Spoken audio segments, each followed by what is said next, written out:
There is a homeless problem out here in the St. Charles area. There are people experiencing homelessness right here in St. Charles, and a lot of people don't know that. Right. A lot of people assume that everybody who lives in St. Charles is thriving, doing well, living in a big house, right? And that's just simply not the case.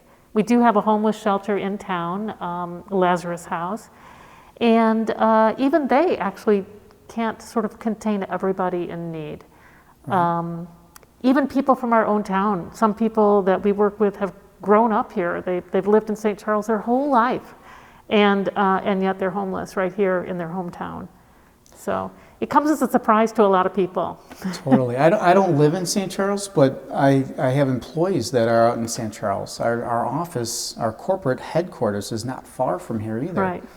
And when I found out about this and that there was a need and that we could help, I really jumped in personally, and then I jumped in personally again, and then I'm like, wait a minute, I can create a project around this, and usually projects really, really work. Mm-hmm. And taking this on, the only name I could think of best was Humanity for the Homeless. I love that name. I think that just expresses many different aspects. The word humanity is very, very important.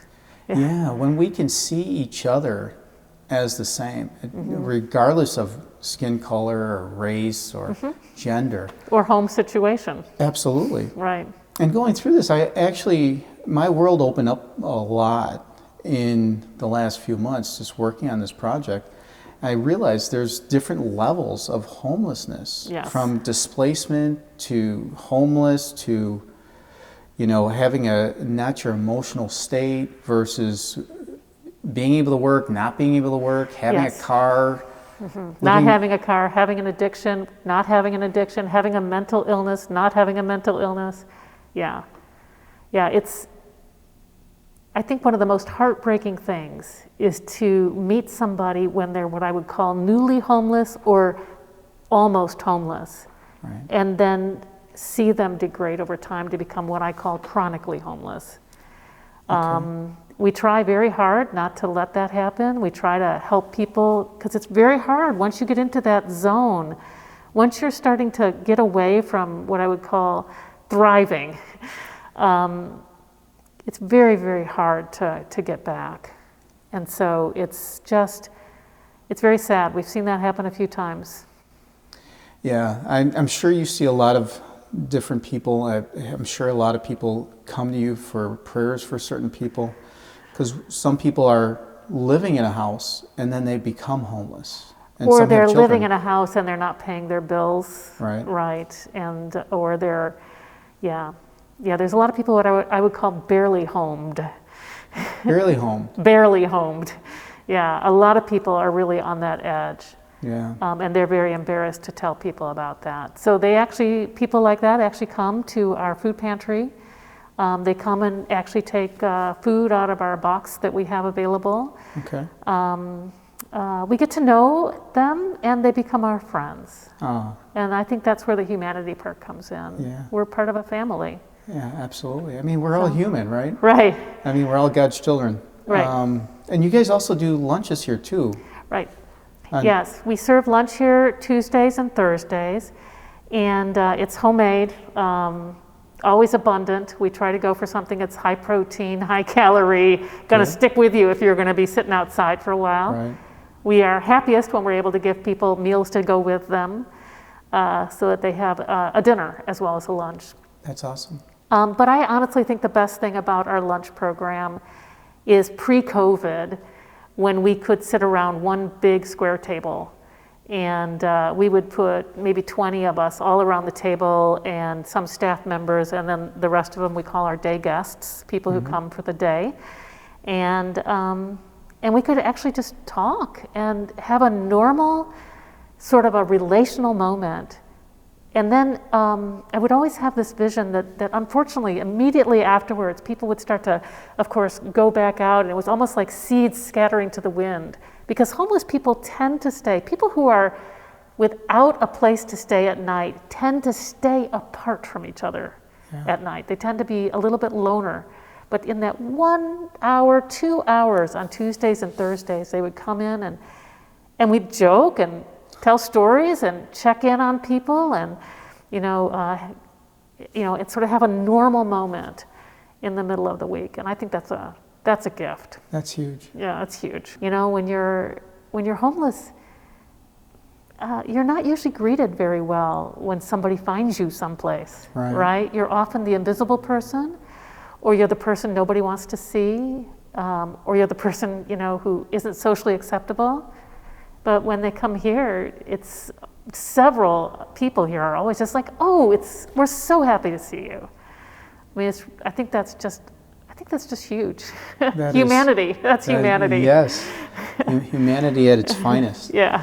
One thing that I realized just jumping into this is there's no book that says, okay, you're homeless, here's the steps. Go get a P.O. box. Oh my gosh, no, yeah. Go do this. Go to the Social Security office. Go look for Section 8. This is where you get your link card. There's none of that just says, here, this is really, really easy. Okay, so you're homeless, this is how we do it. No, yeah. And yeah, you've just actually said a really important word, go to. Yeah. I can't get there. Yeah. Right? So people do without those things. So who are the advocates that are out there right now in current state to help the homeless? Compassionate strangers, this church.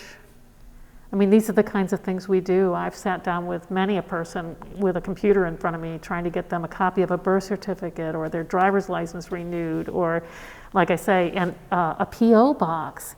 And that's why I say once you kind of get into this situation, you have to spend a lot of time and get people to help you get out. Right. Because if you don't have a computer, you don't have ready access to email. I mean, if you don't have your documentation, it's just one hurdle after another. Yeah. And it would be easy to give up. Yeah, it's very difficult. And all that critical thinking, the advocates that are out there, like here we have a couple local places that can help. We have churches, here, Baker, can help. It's, the calling is out there. There's people to help, but they're so scattered. It's like the Social Security offices. I don't know where the local one is here. Yeah. Right? Yeah. But I'm sure there's one somewhere. It's a long walk. It's a long walk. Okay. So it'd be nice to have something to put together that people could get that. And, once again, depending on what level of homelessness that they're at. Right. And then just getting back to that level of where you could take it on. And then having a community. Community is so important. Community is huge. Honestly, I think that community is there. It's like when you're having a hard time, you call your friends and they kind of strengthen you and pull you back up. Right. And I think that's kind of what is missing in a lot of homeless people's lives. Their families will not talk to them many times. They're exhausted. I mean, the family has tried and tried many times, and they're exhausted. Sometimes the family's just dysfunctional themselves. And so I think sometimes what people need is just that encouragement that says, do it, try it, you can do it. Right. We're with you. If this doesn't work, we'll help you take this step in a different way. But don't lose your hope. You've got to keep trying, one step at a time, one step at a time. So it's a challenging world out there. So. Yeah, it's amazing. Yeah, it is. It's amazing. And I've been able to meet several of these people that you speak of and hear their stories. Right. And I've interviewed several people from different levels. Yeah. And it blows my mind. Yeah. That this happens. Because there's pathways to, if someone has a bipolar or manic depressive issue or schizophrenia or whatever realm that may be, there's medications that these people could be taking, and there's therapy that they could be going through. There is. It's there. It's available. It's there and it's available, but if you've ever known somebody who struggled with those illnesses, you understand that when you take those medications, you do not feel human. You feel different. You feel, not only do you feel different, many times people feel either remote from their bodies, or they feel robotic, they feel exhausted, they don't feel whole or human at all. I mean, it's a sad thing to say, but some people's reactions to that medication, they feel more alive homeless than they do taking that medication. Yeah. And I wish it could be different. I wish that we would, if we could do one thing in our medical health, it would be to actually do a lot more research into mental health care, because the treatment's sometimes just too much for people to take. Yeah. And a lot of people, of course, as you know, self-medicate, right? Right, but that takes us into the next realm where these Right. people are addicted to something, either some type of drugs. A lot of beautiful, wonderful people, God's children, are sadly addicted. And if you, again, have no experience with addiction, it's often easy to blame the person. Yeah. But the fact of the matter is, I think one of the most difficult battles to fight, one of the most heroic people I know are people who've actually gotten those addictions behind them. Oh, Because it's just painful. God bless them. I mean, yeah, it's just, and it's a constant every hour of every day battle for a long time until you can, kind of ease off of that battle for a while. But in our worst case scenario, that may be what we're doing, helping somebody survive until the cure can come. In our best case scenario, we have the privilege of being the one to watch that person scramble out of the hole they've dug and get an apartment and get into a steady job and be whole. Yeah. And that's a blessing beyond blessing to see that happen. Yeah. Absolutely. And then to stay there. Yeah. Right? Oh yeah, totally. To keep that just going. Yeah, it can feel like that. 1 step forward, 3 steps back. Yeah. We aim for 2 steps forward, 1 step back, but Yeah. we'd like no steps back. But the reality of the system is that, you're going to find yourself disappointed when you go to the post office Yeah. and don't have the right paperwork. Yeah. Yeah, I found for myself, not to get tripped up, is not going back to the past and letting everything in the past stay in the past, and just really working on the present, because we create the future with the present moment. Yeah, being present in the present moment is very important. Oh my gosh. And taking, reliving what happened to us as a child, or last week or last year, you're going to get more of that. Yeah. Sorrow. It's like weight upon weight, right? And it's very hard to let go of that weight. It's the what I need is a coat. Right. How do I get one? I'll figure that out. It might be a who that you need. Right. So who can get me a coat? Right. Right? Okay, so if you can at least get that who, then you can get that connection where you do get that coat. And the idea is, how do we get that information more out to people where they can actually use it? It's a great network. Yeah. Homeless people talk to each other. They do run into each other. They do talk to each other. They often live completely separately from each other. But there's a network out there. Yeah. And it's a generous network. People who have excess will give to the people who have nothing. Which is really, when you think about that, that's amazing. Yeah. People who live in some of the fanciest houses aren't willing to give anything. Yeah. But you get somebody who's got 2 sandwiches and they're like, here, I got 2 sandwiches, let me give you one. Yeah. And I think that's been heartwarming for me, and a real learning, for me as well. I think that's maybe another point. When you do get involved with people, and it is something you have to go into a little cautiously, because you develop a relationship with somebody, you care deeply about them, and you can't solve their problems.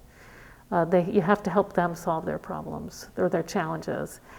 But I think that you walk away gaining more than you've given, even when you give a lot. You walk away wiser. You walk away, I think, really truly understanding that simple pleasures in some way are actually the best. I think you walk away more faithful. I was reading something today that said, if we all did the easy things, we'd never have to pray.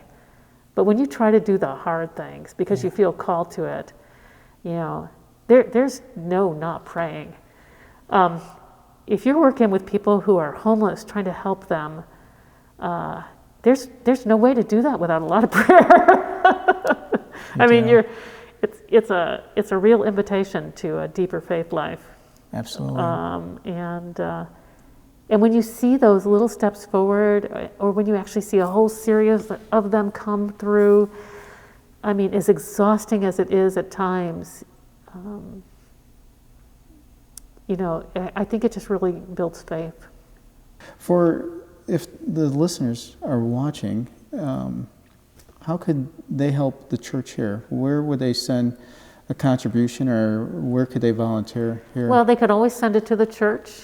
And what we do is it doesn't go into our operating fund, it just has to be marked as for our caring ministry, and then it gets used where it's needed. Okay. We have volunteers. You can get involved volunteering by just making the lunch, for example, and bringing by food supplies for our food box, which is outside. We are always probably really in need of things like thermal underwear and wool socks. I mean, these are like the basics in life, but people need these. When the spring comes, we are always in need of ponchos.